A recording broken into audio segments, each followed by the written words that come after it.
کا میدان ہے جہاں پہ اسلامی تاریخ کی دوسری عظیم جنگ ہوئی، جسے ہم جنگ احد یا غزوہ احد کے نام سے جانتے ہیں۔ احد اصل اس پورے پہاڑ کا نام ہے جو ہمارے نگاہوں کے سامنے ہے۔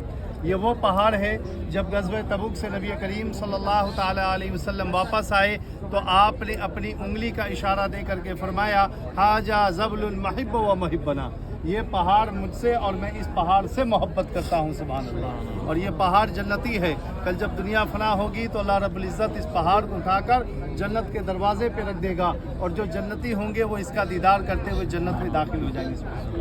اللہ پاک سے دعا ہے کہ اللہ تبارک و تعالیٰ نے جس طریقے سے ہم گناہگاروں کو یہ موقع عطا فرمایا کہ آج ہماری گناہگار زندہ آنکھوں نے اس پہاڑ کا دیدار کیا، اللہ کل آخرت میں بھی ہم سب کو جنت عطا فرمائے تاکہ جنتی پہاڑ کا دیدار ہم سب جنت کے دروازے پہ کر سکیں۔ 3000 کی تعداد تھی جنگ میں کفاران مکہ کی، جو پہاڑ کے آخری حصے سے آئے تھے اس طرف سے، لیکن جب تک 50 تیر اندازہ صحابہ اکرام جبل روما پہ کھڑے تھے وہ اندر داخل نہیں ہو پاتے۔ جو بھی اندر آتا اسے حضرت امیر حمزہ رضی اللہ تعالیٰ عنہ اپنے دونوں ہاتھ سے تلوار چلاتے اور ایک ہی کلمہ پڑھتے انا اسد اللہ انا اسد رسول اللہ، میں اللہ اور اللہ کے رسول کا شیر ہوں، اور کفاران مکہ کو فی نار جہنم کرتے۔ کفاروں نے دیکھا اس طرح تو ہم سب کے سب مارے جائیں گے، تو انہوں نے اپنے آپ کو پیچھے کر لیا، جنگ ٹھہر گئی، رک گئی۔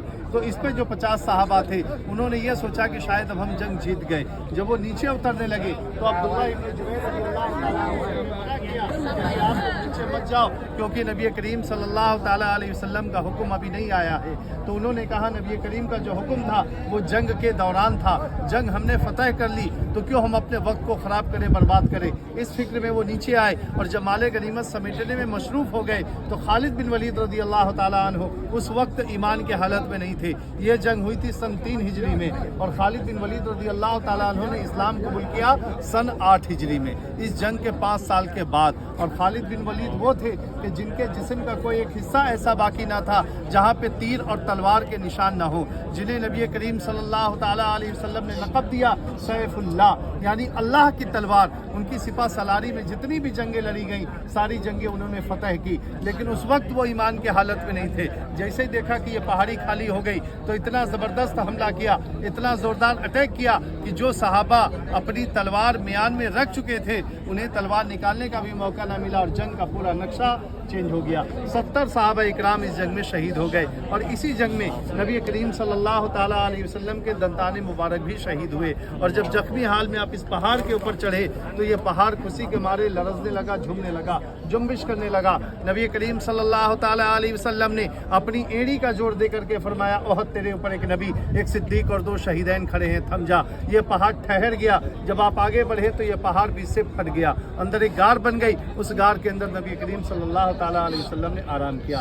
ہمارے سامنے یہ جالی ہے اور اس جالی کے اندر شہداء کرام کی قبر مبارک ہے، اور یہ قبر ان کی یہاں پہ بعد میں شفٹ کری گئی۔ پہلے جو صحابہ جہاں شہید ہوئے تھے ان کی قبر اسی جگہ پہ تھی۔ حضرت امیر حمزہ کی پہلی قبر اس پہاڑ کے دامن میں تھی۔ آج دیکھیں کس طریقے سے لوگ اس پہاڑی کے اوپر جاتے ہیں، فوٹو بناتے ہیں، ویڈیو بناتے ہیں، خوش ہوتے ہیں، لیکن اس سے ہمیں بچنا چاہیے، کیونکہ یہ وہ جگہ ہے جہاں پہ صحابہ اکرام کو شہید کیا گیا۔ یہی وہ پہاڑ ہے جہاں پہ حضرت امیر حمزہ رضی اللہ تعالیٰ عنہ کو شہید کیا گیا اور ان کا سینہ چاک کر کے کلیجہ نکال کر کے چبایا گیا۔ اللہ اکبر! ان کے خون کے قطرے نہ جانے کہاں کہاں گرے ہوں گے، ہمیں اور آپ کو اس کا علم نہیں ہے، اور ہم اپنے ناپاک قدم کو لے کر اس پہاڑی کے اوپر فوٹو اور ویڈیو بنانے کے لیے سے جاتے، اس سے ہمیں بچنا چاہیے۔ تو حضرت امیر معاویہ رضی اللہ تعالیٰ عنہ کے زمانے میں مدینہ پاک میں بارش بہت زیادہ ہوئی، جس کی وجہ سے قبریں کھل گئی اور قبروں کے اندر پانی داخل ہونے لگا، تو یہ اونچی جگہ تھی، لا کے قبروں کو یہاں پہ بعد میں شفٹ کیا گیا۔ ہم اتنی بڑی باؤنڈری دیکھ رہے ہیں لیکن قبر صرف 2 جگہ پہ ہے، باقی پوری جگہ خالی ہے۔ آج سے 25-30 سال پہلے جو بھی آتے تھے وہ قبر کے قریب کھڑے ہو کے سلام پڑھتے تھے، دعا کرتے تھے، کیونکہ بھیڑ اتنی زیادہ نہیں ہوتی تھی، اب بھیڑ زیادہ ہونے لگی، جس کی وجہ سے حکومت نے اتنی بڑی باؤنڈری بنائی تاکہ زیادہ